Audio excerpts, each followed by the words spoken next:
Caddis Maximus here, this time with a review of the Harbor Freight Incredible Blades. These are hacksaw blades, 12-inch.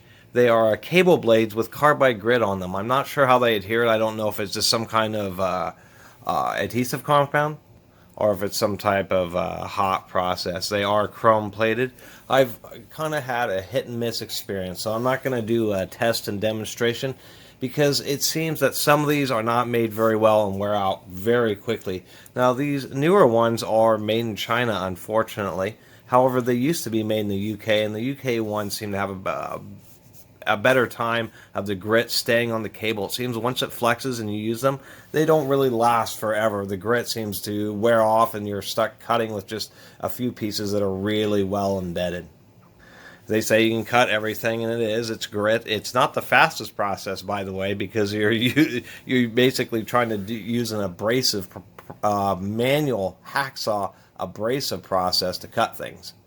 Let's go and get one of these out of the package. So they have their advantages and disadvantages. If you wear out one side, you can flip them over. And let me cut away from myself. I'm sure the carbide isn't good for this razor blade, but that's why you use disposable blades. So you can flip them over and actually use like the whole wire. Disadvantages is it's a round wire, so I didn't quite get that proper there.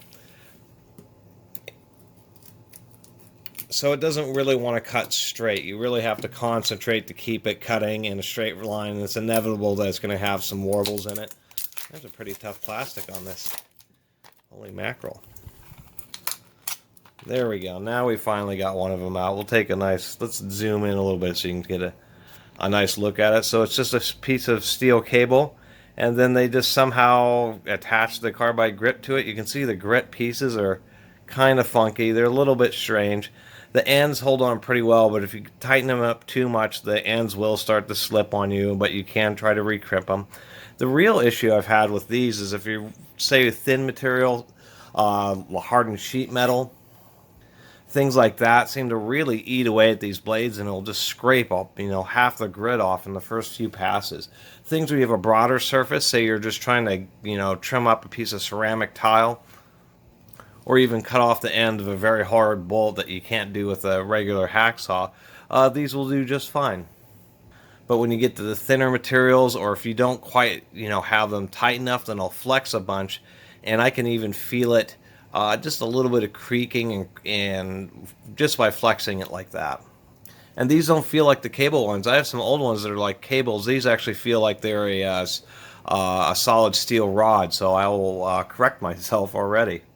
For the longest time, these were always just steel cables.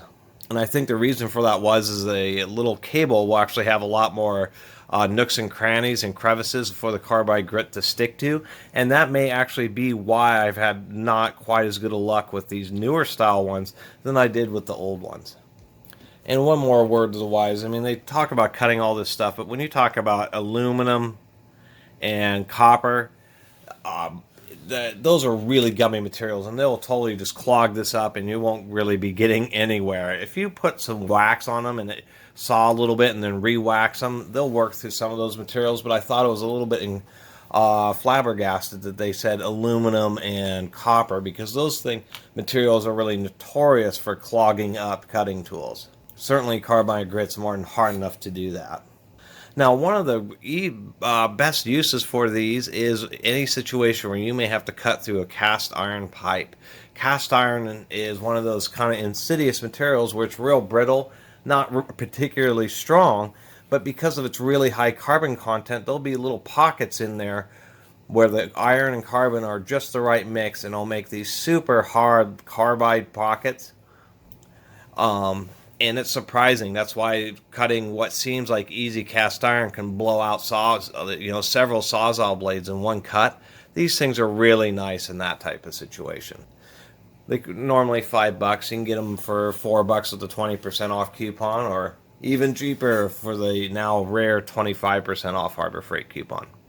One other advantage I forgot to mention about it being round is even though it is hard to make a straight cut, you can turn the hacksaw sideways, and then you can take really long cuts off of quite large items, because then you're just cutting with the side of the round round blade. So they have some advantages, but you know, they just have some packaging that makes you think that they're a do-all. No, you know, a good proper matched or set of hacksaw blades, 18 tooth, 24 tooth, 14 tooth, having the right tooth count for the materials. Coarser teeth tend to do pretty well in softer materials just because they have more space to work with.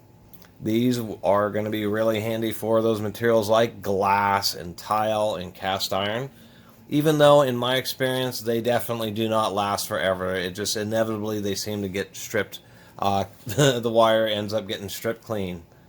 But it's one of the few options besides using something like an angle grinder or a much more expensive carbide grit sawzall blade, although probably most people would be using a carbide grit sawzall blade just because of the speed.